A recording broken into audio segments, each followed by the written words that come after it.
Perkenalkan, saya Ramadhani Putri Widyastuti dengan NIM belakang 191. Di sini saya akan membuat video mengenai seluruh materi praktikum Sistem Informasi Geografis tahun 2022.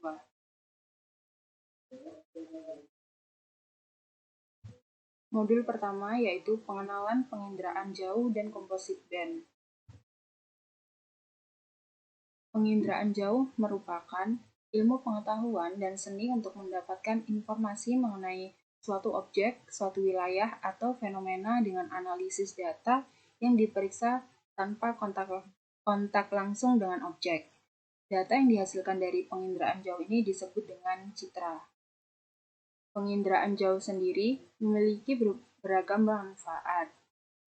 Beberapa manfaat penginderaan jauh antara lain yaitu membantu proses pengukuran, penelitian, dan pengelolaan suatu sumber daya bumi dengan menggunakan konsep interpretasi foto udara, fotogeometri, interpretasi citra, dan sensor non-fotografi.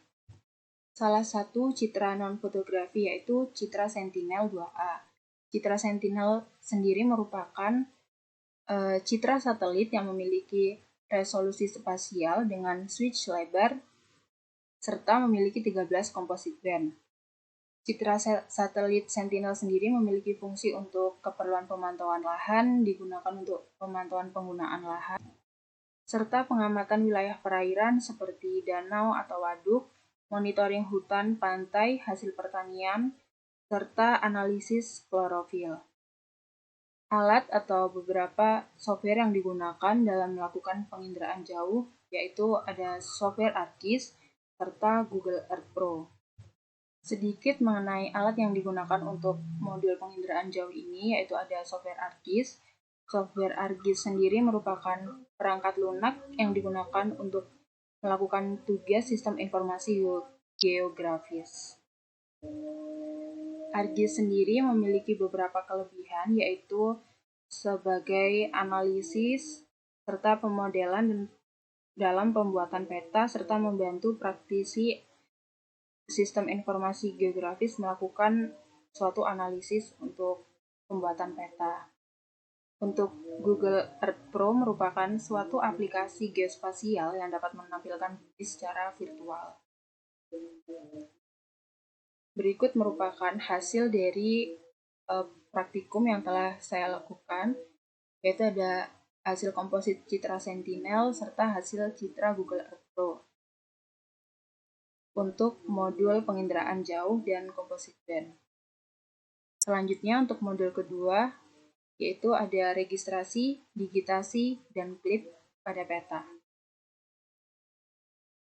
Registrasi, digitasi, dan klip. Registrasi merupakan suatu cara untuk mengamankan koordinat peta, baik dari hasil scan maupun rupa bumi atau satelit dengan menggunakan koordinat bumi sebagai bentuk koreksi geometrik. Registrasi peta ini merupakan langkah awal sebelum kita mengolah peta maupun melakukan digitasi pada peta.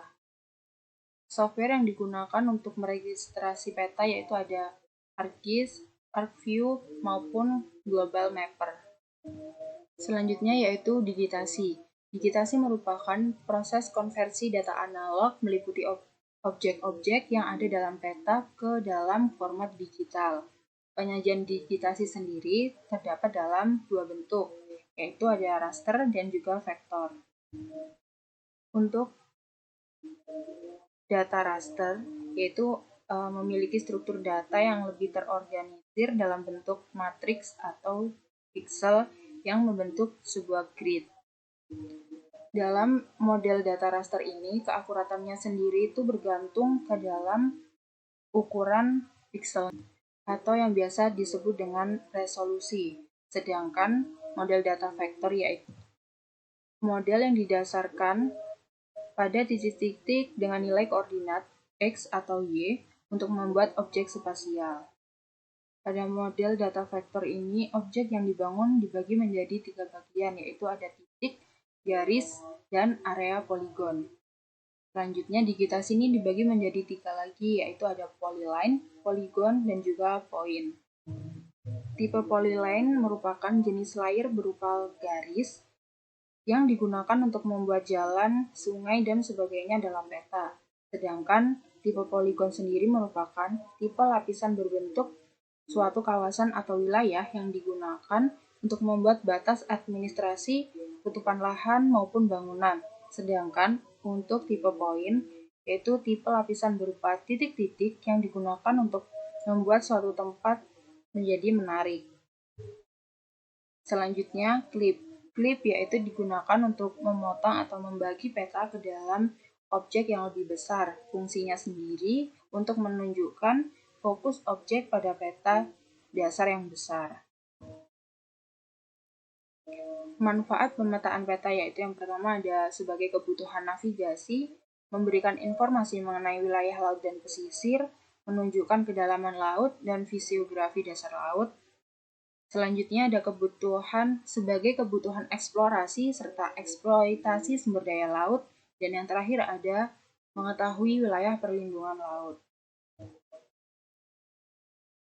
Berikut hasil dari praktikum modul 2 yang telah saya laksanakan. Ada registrasi peta untuk Fakultas Sains dan Matematika Universitas Diponegoro.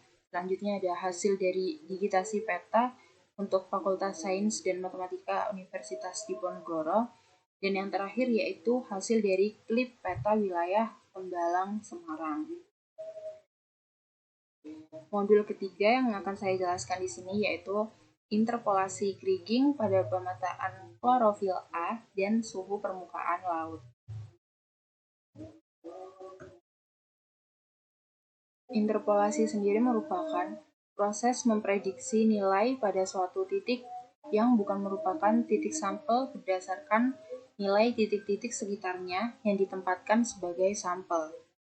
Jenis interpolasi dibedakan menjadi beberapa, yaitu ada metode IDW.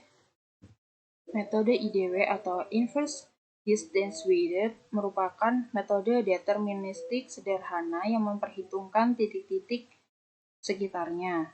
Metode ini biasa digunakan di industri pertambangan karena mudah digunakan. Pemilihan nilai daya sangat mempengaruhi hasil dari interpolasi untuk metode IDW tersebut. Metode selanjutnya yaitu ada metode kriging.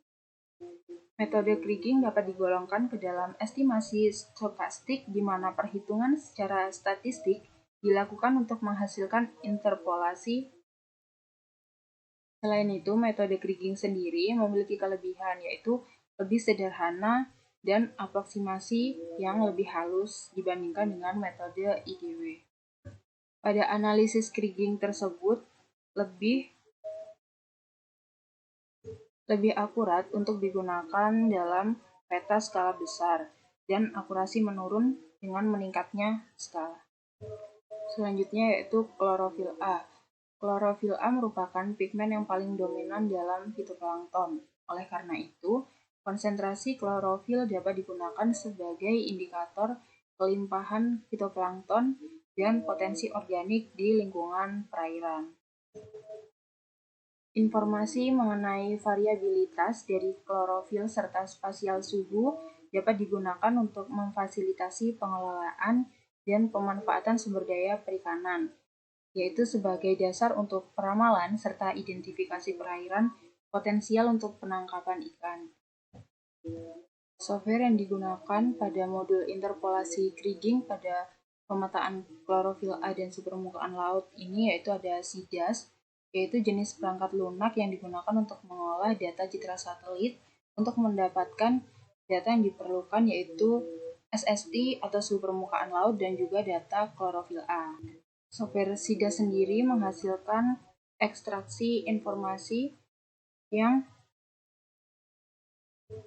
menggambarkan distribusi dari klorofil A dan juga suhu permukaan laut di suatu perairan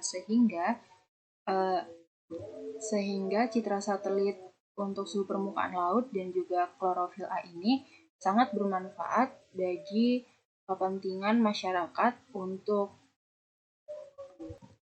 memanfaatkan sumber daya laut, karena seperti yang sudah dijelaskan tadi bahwa citra dari klorofil A ini membantu masyarakat untuk mengidentifikasi perairan yang berpotensi sebagai tempat penangkapan ikan. Selain SIDA, software yang digunakan yaitu ada ArcGIS. Berikut ada hasil dari praktikum yang telah saya lakukan, yaitu ada hasil dari peta klorofil A untuk bulan Januari tahun 2021 di laut atau perairan Selat Makassar. Di sebelahnya yaitu ada hasil dari peta SSI bulan Januari tahun 2021 di laut atau perairan Selat Makassar. Dan modul terakhir yang akan saya jelaskan yaitu mengenai batimetri dan kartografi digital. Kartografi sendiri didefinisikan sebagai transmisi informasi geografis dalam bentuk peta.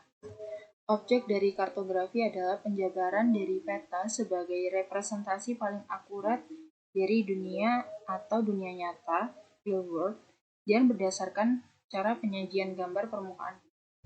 Hasil dari kartografi ini dapat dibagi menjadi dua jenis, yaitu menghasilkan peta garis atau dalam bentuk data vektor dan peta dalam bentuk data raster atau foto dan gambar peta dalam bentuk data raster. Selanjutnya ada batimetri. Batimetri sendiri didefinisikan sebagai survei dan pemetaan topografi dasar laut. Informasi tentang kedalaman laut atau batimetri pada suatu badan air sangat penting dalam pemanfaatan ruang di wilayah pesisir.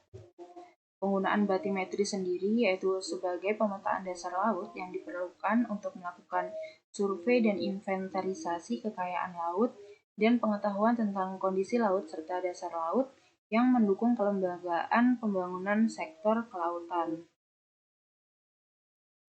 Batimetri sendiri yaitu digunakan sebagai informasi dasar untuk kajian ekosistem dasar perairan seperti pemetaan kondisi habitat karang. Untuk informasi dasar tentang daerah potensial untuk wisata bahari dan budaya juga dapat digunakan melalui batimetri. Selain itu, batimetri juga sangat penting untuk pengelolaan sarana dan prasarana pelabuhan, mendukung operasi pengerukan dan memprediksi sedimen dari sungai yang mengalir ke laut. Selanjutnya yaitu interpolasi topo to raster. Interpolasi topo to raster digunakan untuk mengetahui data kedalaman suatu peta. Topo to raster menginterpolasi nilai ketinggian setiap piksel raster dengan mempertimbangkan berbagai kendala untuk memastikan struktur jaringan sungai yang terhubung. Selanjutnya yaitu ada hasil dari peta batimetri serta hasil kartografi digital di perairan Teluk Awur. Pada hasil kartografi digital di perairan Teluk Awur ini, daerah yang berwarna biru tua menunjukkan perairan yang dangkal serta memiliki topografi yang relatif datar. Perairan Teluk Awur sendiri merupakan perairan yang semi tertutup dan memiliki topografi yang relatif mendatar. Dari hasil kartografi digital untuk perairan Teluk Awur ini terdapat beberapa pelengkap peta, yaitu antara lain ada judul peta yang berfungsi untuk memberikan petunjuk bagi pembacanya mengenai isi atau data yang digambarkan dalam peta tersebut. Selain judul peta, terdapat juga arah mata angin yang digunakan untuk mengetahui arah utara, selatan, barat, timur di dalam peta tersebut. Selanjutnya ada skala peta yang merupakan perbandingan jarak pada peta dengan jarak sebenarnya yang ada di lapangan. Selanjutnya ada juga insert peta atau peta sisipan. Hal tersebut untuk mengetahui letak peta batimetri perairan Teluk Awur berada di wilayah Pulau Jawa bagian mana.